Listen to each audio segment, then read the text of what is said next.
Una elección obvia. La impureza de los cerdos era emblemática en la cultura judía. En Levítico 11, 7-8, está claro que los cerdos, aunque tienen casco hendido, no rumian, por lo tanto son impuros. Tocar o comer cerdos estaba prohibido. Así, los demonios, siendo espíritus impuros, naturalmente se identificaron con los cerdos. Pero la solicitud de los demonios también revela su desesperación. Temían ser enviados al abismo, una prisión final para espíritus malignos mencionada en Apocalipsis 23. Pedir entrar en los cerdos era un intento de evitar ese destino terrible, aunque temporalmente. Esta acción también demuestra que, aunque poderosos y numerosos, los demonios estaban completamente a merced de la autoridad de Jesús. Para entender plenamente la elección de los cerdos, necesitamos profundizar en la cultura y religión judía. Los cerdos eran considerados impuros, como se mencionó anteriormente. En Deuteronomio 14, 7-8, la ley de Moisés prohibía terminantemente el consumo de cerdos. Esta prohibición no era solo una cuestión de dieta, sino un símbolo de la pureza espiritual que el pueblo de Dios debía mantener. Los cerdos simbolizaban todo lo que era impuro y abominable a los ojos de Dios. Así, al pedir entrar en los cerdos, los demonios estaban eligiendo continuar existiendo en un estado de impureza, acorde con su naturaleza corrupta. Esta solicitud no fue arbitraria, sino profundamente simbólica. Representaba una elección deliberada por la impureza y por la continuación de su tormento destructivo. Además, los cerdos estaban asociados con prácticas paganas y culturas gentiles que frecuentemente iban en contra de los preceptos de la fe judía. La manada de cerdos que pastaba en las cercanías, de donde Jesús encontró al hombre poseído, indica que esta era un área predominantemente gentil, donde las leyes alimentarias judías no se observaban. Esto añade una capa adicional de significado a la solicitud de los demonios, ya que al entrar en los cerdos, se estaban ubicando en un contexto culturalmente impuro y separado del pueblo elegido de Dios. La Biblia ofrece varias descripciones sobre la naturaleza de los demonios. Son espíritus impuros que se rebelaron contra Dios y fueron expulsados del cielo junto con su líder, Satanás.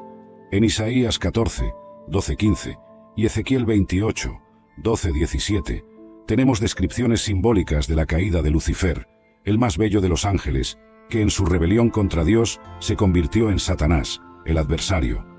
Los demonios, como seguidores de Satanás, están dedicados a la oposición a Dios y a su pueblo. En Efesios 6:12, Pablo nos advierte sobre la batalla espiritual contra principados, contra potestades, contra los príncipes de las tinieblas de este siglo. Este evento con los demonios y los cerdos es un ejemplo de esa batalla espiritual. Los demonios, rivalidad de los soldados romanos, era implacable.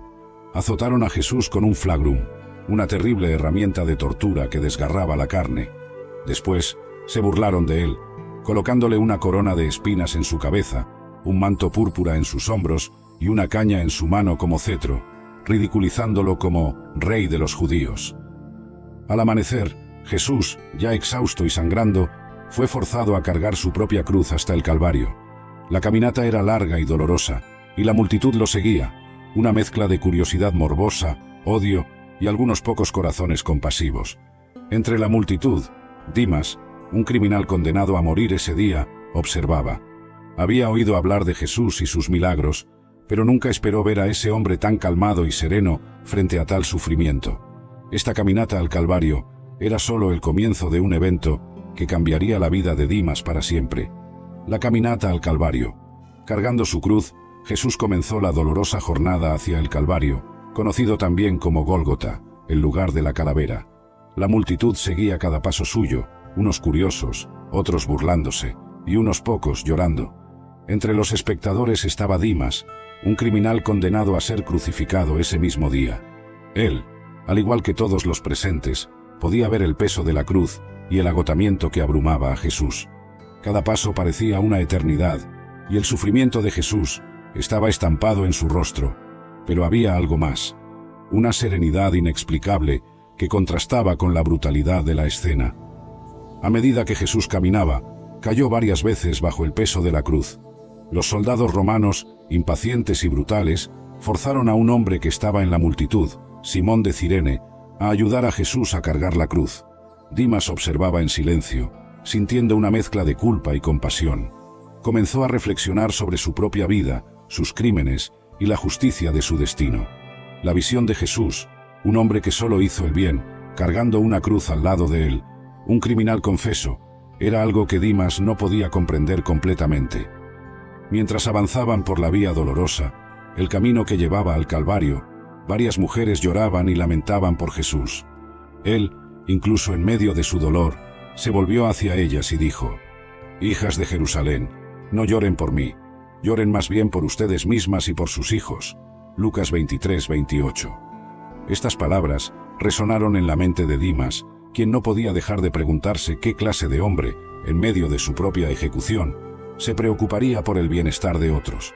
Este era un hombre diferente, un hombre que comenzaba a admirar, a pesar de las circunstancias. Finalmente, llegaron al Calvario.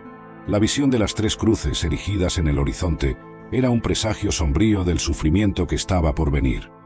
Jesús fue clavado en la cruz, con Dimas a su derecha, y Gestas, el otro ladrón, a su izquierda. En las aguas debajo del cielo en un solo lugar, y aparezca lo seco. Y fue así. Dios llamó a lo seco tierra, y a las aguas juntadas llamó mares. Y Dios vio que esto era bueno. Entonces Dios dijo: «Produzca la tierra vegetación, plantas que dan semilla y árboles frutales que dan fruto con semilla, según sus especies». Y fue así.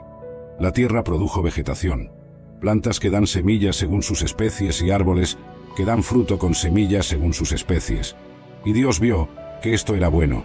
Y hubo tarde y hubo mañana, el tercer día. La tierra era vacía, pero por una palabra hablada, se llenó de las riquezas de Dios, y todavía son de Él, aunque el hombre tenga permiso para usarlas. Son regalos de Dios, y deben ser usados en su servicio y honor. Bajo su dirección, la tierra produce hierba, plantas y frutos. Todos los beneficios que obtenemos de los frutos de la tierra deben ser dados a Dios. Si tenemos interés en aquel que es la fuente por causa de la gracia, podemos regocijarnos en Él cuando los flujos de misericordias temporales se sequen. Génesis, capítulo 1, versículos 14 a 26. Y Dios dijo: «Que haya lumbreras en el firmamento de los cielos para separar el día de la noche, y sirvan de señales para las estaciones, los días y los años, y sean lumbreras en el firmamento de los cielos para alumbrar la tierra». Y así fue. Dios hizo dos grandes lumbreras, la mayor para gobernar el día y la menor para gobernar la noche. También hizo las estrellas. Dios las colocó en el firmamento de los cielos para alumbrar la tierra, para gobernar el día y la noche, y para separar la luz de las tinieblas. Y Dios vio que esto era bueno. Y hubo tarde y hubo mañana, el cuarto día. Y Dios dijo: «Pululen las aguas de seres vivientes, y vuelen aves sobre la tierra, bajo el firmamento de los cielos». Dios creó los grandes animales marinos, y todos los seres vivientes que se mueven, con los cuales las aguas pulularon, según sus especies, y todas las aves, según sus especies. Y Dios vio que esto era bueno. Dios los bendijo diciendo: «Sed fecundos, multiplicaos, y llenad las aguas de los mares, y las aves se multipliquen en la tierra». Y hubo tarde y hubo mañana, el quinto día. Y Dios dijo: «Produzca la tierra seres vivientes conforme a sus especies, ganado, reptiles y fieras de la tierra, conforme a sus especies». Y fue así. Dios hizo las fieras de la tierra conforme a sus especies, el ganado conforme a sus especies, y todos los reptiles de la tierra conforme a sus especies. Y Dios vio que esto era bueno. Entonces Dios dijo: «Hagamos al hombre a nuestra imagen, conforme a nuestra semejanza, y domine sobre los peces del mar, y sobre las aves de los cielos, y sobre el ganado, y sobre toda la tierra, y sobre todos los reptiles que se arrastran sobre la tierra». En el mundo antiguo, los gobernantes eran considerados la manifestación terrenal de sus dioses. Sin embargo, todo ser humano en Génesis refleja lo divino. Estás cambiando, no estás perdiendo, estás desprendiéndote. Hay un momento en el camino del elegido donde todo se vuelve más intenso.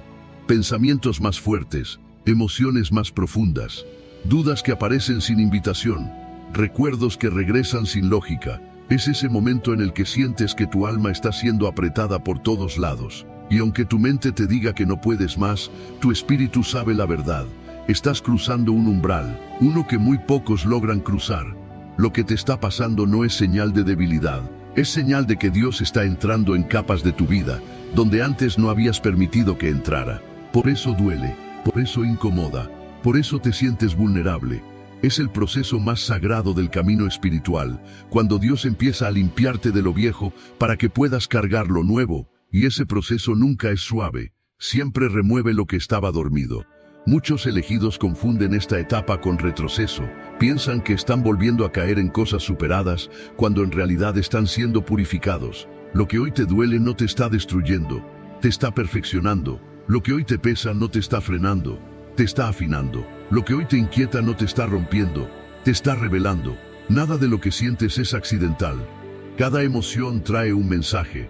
Cada pensamiento trae una señal. Si ahora mismo sientes que estás en una tormenta que no pediste, debes saber esto: esa tormenta no vino a hundirte, vino a empujarte.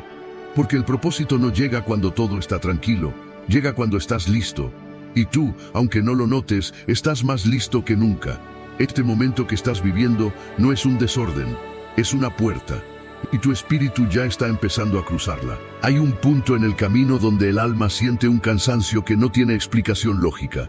No es dormir lo que te falta, no es descanso físico, es un agotamiento profundo, como si tu espíritu estuviera cargando algo que nadie más puede ver. Y aunque a veces lo confundiste con estrés, con ansiedad o con desmotivación, la verdad es mucho más grande. Ese cansancio aparece cuando estás a un paso del propósito que Dios preparó para ti. Este cansancio es sagrado, es el síntoma más claro de que estás siendo moldeado por dentro. Es lo que ocurre cuando tu espíritu está dejando atrás una versión tuya que ya no sirve para la nueva temporada. Es la señal de que estás soltando cargas antiguas, heridas viejas, pensamientos limitantes, conexiones que ya no hacen sentido. No estás cansado porque seas débil, estás cansado porque estás siendo transformado. A veces te sorprende lo rápido que te agotas emocionalmente, te cuesta socializar, te cuesta concentrarte, te cuesta actuar como antes. Y en tu interior sientes algo extraño, como si estuvieras en pausa, como si tu alma te pidiera silencio, como si algo dentro de ti estuviera preparándose para un cambio que todavía no entiendes. Ese cansancio no es un retroceso, es una señal de que tu espíritu está trabajando más de lo que tu mente puede reconocer. Los elegidos sienten este peso justo. Israelitas que descendían de Leví. Los sacerdotes de Israel eran un grupo selecto de hombres calificados de la tribu de Leví, responsables de varios aspectos del culto, en el tabernáculo o en el templo. De acuerdo con la ley, todos los sacerdotes debían ser levitas, pero no todos los levitas eran sacerdotes. Incluso estos hombres habían cerrado las puertas de la sala exterior, apagado las lámparas y no quemado incienso ni ofrecido holocaustos.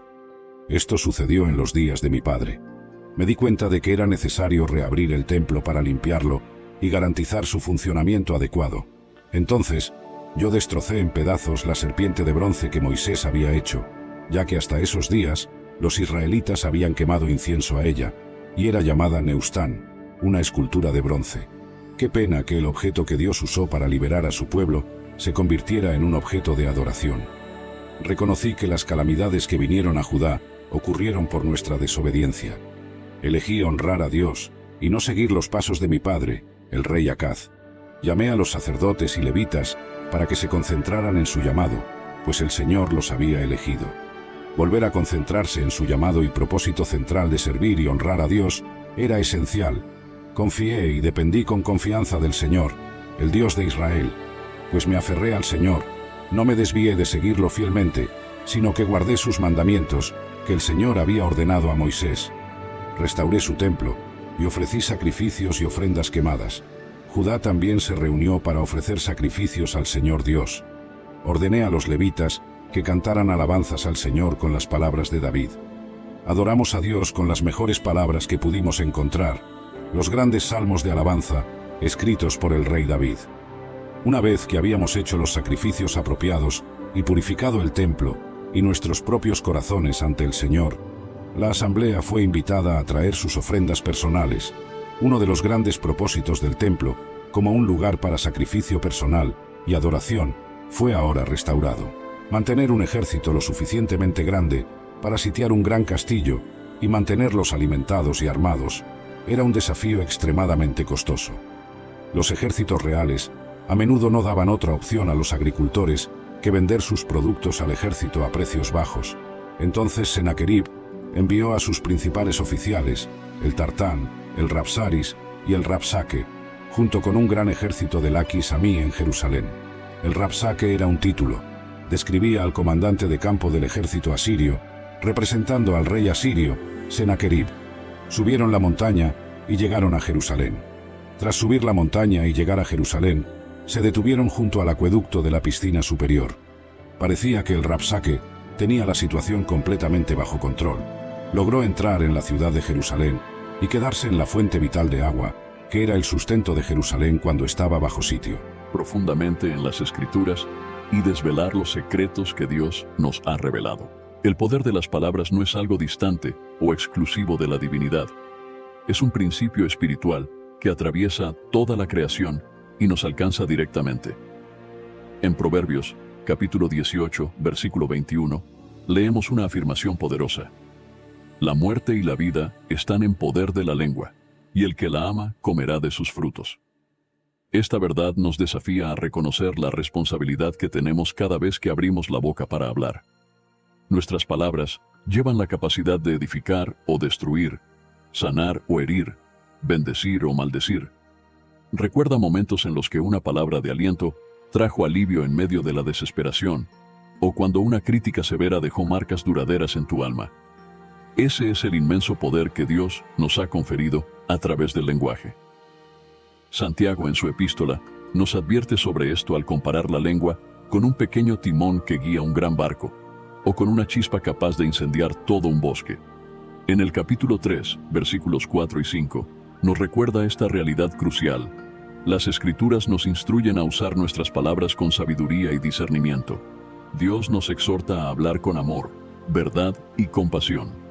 En Efesios, capítulo 4, versículo 29, se nos instruye: ninguna palabra corrompida salga de vuestra boca, sino la que sea buena para la necesaria edificación, a fin de dar gracia a los oyentes. Esta exhortación nos desafía a transformar la manera en que nos comunicamos, para que nuestras palabras sean siempre fuentes de bendición y no de destrucción.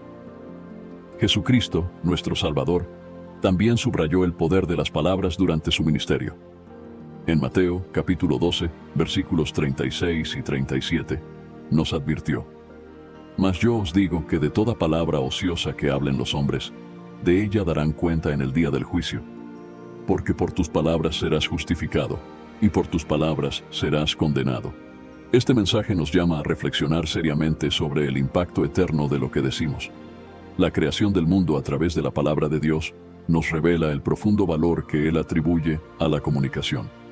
Hablar no es solo transmitir información, es ejercer un poder capaz de moldear realidades. Así como Dios usó palabras para crear, somos llamados a usar las nuestras para crear ambientes de paz, amor y justicia. Nuestro desafío, por lo tanto, es reconocer el poder que llevamos en nuestras palabras y usarlo de manera que refleje la voluntad divina. Necesitamos cultivar un lenguaje que edifique, que fortalezca, que traiga esperanza y sanidad. En un mundo donde las palabras se utilizan a menudo para dividir y destruir, estamos llamados a ser agentes de transformación, hablando la verdad con amor y promoviendo la reconciliación y la unidad. A lo largo de este video, profundizaremos en... Fue una parte crucial del plan de Dios. Un ejemplo clásico es el de Abraham. Dios le prometió que sería padre de multitudes, pero ¿qué pasó? Pasaron años antes de que esa promesa se hiciera realidad. Imagínate la cantidad de noches en que Abraham se preguntó si Dios realmente cumpliría lo que había dicho. Pero al final, la bendición llegó, y fue más grande de lo que Abraham podría haber imaginado. Ahora, mientras esperas, ¿qué haces con ese tiempo? Esa es la pregunta clave. La espera no es tiempo perdido, es tiempo de preparación. Dios está trabajando en ti, moldeando tu carácter, fortaleciéndote para que cuando recibas lo que Él tiene para ti, lo recibas con sabiduría y madurez. Cada día de espera es una oportunidad para crecer, para acercarte más a Él y para desarrollar esa fe que te sostendrá cuando llegue la bendición. A veces, confundimos la falta de acción visible con inactividad por parte de Dios. Pero Dios siempre está trabajando, incluso cuando no lo podemos ver. Es como una semilla bajo tierra. Por un tiempo parece que no pasa nada, pero debajo de la superficie, están sucediendo cosas maravillosas. Esa semilla está echando raíces y en el tiempo perfecto brotará y dará fruto. Tu vida es como esa semilla. Puede que en este momento sientas que todo está quieto, que nada está avanzando, pero Dios está echando raíces profundas en tu vida, preparándote para algo mucho más grande. Solo necesitas confiar en que su tiempo es perfecto y que cuando menos lo esperes, verás el fruto de esa paciencia y fe. La paciencia es una de las pruebas más grandes de fe que podemos experimentar. Decimos que confiamos en Dios, que creemos en su plan, pero cuando se trata de esperar, nuestra fe es verdaderamente puesta a prueba. Y aquí es donde entra en juego esa famosa frase: es fácil tener fe cuando todo va bien, pero ¿qué pasa cuando las cosas no van como esperabas? Ahí es cuando la verdadera fe se revela. Es fácil orar y agradecer a Dios cuando todo está a tu favor, cuando recibes lo que deseas en el momento que lo quieres. Pero la verdadera fe se muestra cuando, a pesar de no ver resultados, sigues confiando en que Dios tiene todo bajo control. La paciencia es justamente eso, seguir creyendo en su plan incluso cuando no lo entiendes completamente. Cuando estamos en esos momentos de espera, es natural preguntarse si Dios nos está escuchando. El silencio de Dios a veces puede sentirse como una distancia, pero en realidad, ese silencio puede ser un acto de amor. Dios está trabajando en los detalles, está preparando el camino y al mismo tiempo está preparando tu corazón para lo que vendrá. Tal vez no lo sientas ahora, pero esa espera está formando en ti una fe más fuerte y profunda. Piensa en ello como una prueba, no una prueba para ver si fallas, sino una oportunidad para que tu fe crezca. ¿Cómo sabrás cuán profunda es tu fe si nunca has tenido que esperar, confiar y depender de Dios en los momentos más difíciles? Y la persecución cristiana será más prevalente y severa que nunca en la historia. En Apocalipsis 14, incluso se nos dice que Juan ve un ángel volando por el cielo, llevando la eterna buena nueva para proclamar a las personas que pertenecen a este mundo, a todas las naciones, tribus, lenguas y pueblos. «Temed a Dios», gritó, «dadle gloria, pues ha llegado el tiempo en que Él se sentará como juez. Adorad al que hizo los cielos, la tierra, el mar y todas las fuentes de agua». Y después de todas estas cosas sucediendo, ¿no es ahora aterrador que leas en Apocalipsis 16 que las personas maldicen a Dios y no se arrepienten? Creo que la aparición del Anticristo y su ascenso al poder mundial despertarán un mal increíble en los corazones de muchas personas. Y en este momento, en la tribulación, habrá aquellos que una vez profesaron el cristianismo, pero se desviarán. Eso será la gran apostasía. Habrá cristianos que cederán al miedo y a la presión de la sociedad y tomarán la marca de la bestia. Habrá cristianos que tomarán la marca porque no quieren ser perseguidos, quieren una vida cómoda. Les gusta la idea de Jesús y lo declaran como Señor, pero cuando se enfrentan a la difícil elección entre comodidad o persecución por Cristo, muchos elegirán la comodidad. Ahora vivimos en una época donde puedes escuchar libremente el Evangelio de Jesucristo en la mayoría de las partes del mundo. Pero en este periodo de tiempo, durante la tribulación, el Anticristo se opondrá al Evangelio. Ahora puedes preguntar, ¿por qué habrá tanta rebelión abierta contra Dios? ¿Por qué tantos elegirán no arrepentirse y en cambio rechazarán a Dios? Bueno, aquí hay una teoría. El apóstol Pablo, escribiendo sobre los tiempos finales y la venida de Jesucristo, y al hablar del Anticristo, escribe esto en 2 Tesalonicenses 2:6. Y ahora sabéis lo que está reteniendo, para que Él pueda ser revelado en su propio tiempo. Pablo nos presenta la noción del restringidor, y aquí indica que hay una fuerza restrictiva sobre el Anticristo. Ahora, los estudiantes de profecía bíblica tienen diferentes visiones sobre la identidad del restringidor. Aquí están las visiones más debatidas. Primero, el restringidor podría ser Miguel, el arcángel. En segundo lugar, el restringidor podría ser la Iglesia. Esto se basa en la noción de que, mientras la Iglesia no sea arrebatada, el Anticristo no será revelado. La tercera posibilidad sobre la identidad del restringidor es el Espíritu Santo. Aquellos que creen que es el Espíritu Santo argumentan que la presencia habitante del Espíritu Santo es lo que está reteniendo el poder de la ilegalidad y del Anticristo. Personalmente, creo que es el Espíritu Santo. Entonces, con esta posibilidad de que la identidad del Espíritu Santo sea el restringidor, tendría sentido que viéramos tanta frialdad en los corazones de muchos en Apocalipsis 16. Porque junto con el Espíritu Santo ser el restringidor, Él también trabaja en los corazones de las personas para convencerlas del pecado y llevarlas a la Avanzan de los que se repiten, no en la intensidad de sus comienzos, sino en la solidez de su continuidad, porque no importa cuántas veces lo haya intentado, si no ha logrado mantener la acción, con o sin ganas, con o sin resultados, entonces seguirá atrapado en el mismo ciclo. Empezar, entusiasmarse, distraerse, rendirse. Y ese patrón se rompe cada mañana, no con fuerza bruta, sino con enfoque preciso. Una mente disciplinada sabe que el verdadero enemigo no es el fracaso externo, sino la desconexión interna. Esa sensación de vivir cada día como si fuera un accidente, como si usted no pudiera elegir cómo quiere sentirse, cómo quiere actuar, cómo quiere responder. Y eso es falso. Usted puede elegir qué pensamientos alimentar, qué hábitos sostener, qué excusas desactivar. Pero no puede elegir si no hay conciencia. Y la conciencia solo aparece cuando se detiene, respira y dirige su mente antes de que el mundo la llene de ruido. ¿Qué está alimentando su mente cada mañana? ¿Qué pensamientos se repiten en bucle antes siquiera de salir de la cama? Porque si empieza el día con culpa, con queja, con comparación, está cavando una trinchera en su propio terreno. Y lo peor, ni siquiera se da cuenta. Lo llama rutina, pero en realidad es autodestrucción lenta. El que no toma control de su primer pensamiento, ya perdió mediodía.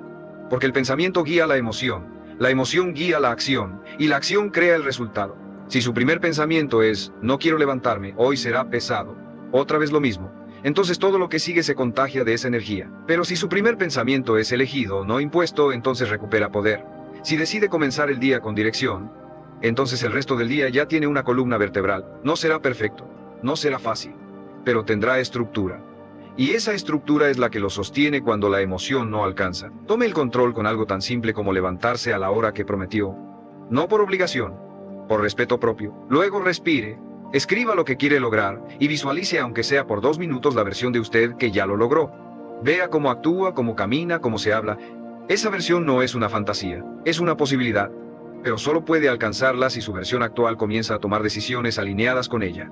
Y todo eso, absolutamente todo, comienza en la mañana, donde se siembra la visión, donde se calibra el enfoque, donde se elige el tono del día.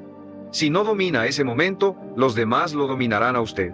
Pero si lo conquista, entonces todo lo demás empieza a responder. Porque el mundo obedece a quienes ya se mandan a sí mismos. Y el mejor entrenamiento para eso empieza justo cuando abre los ojos. El error más común de quienes fracasan constantemente no es que no lo intenten, sino que inician el día sin dirección, sin un compromiso real consigo mismos. Y es que levantarse temprano no significa nada si lo hace sin propósito.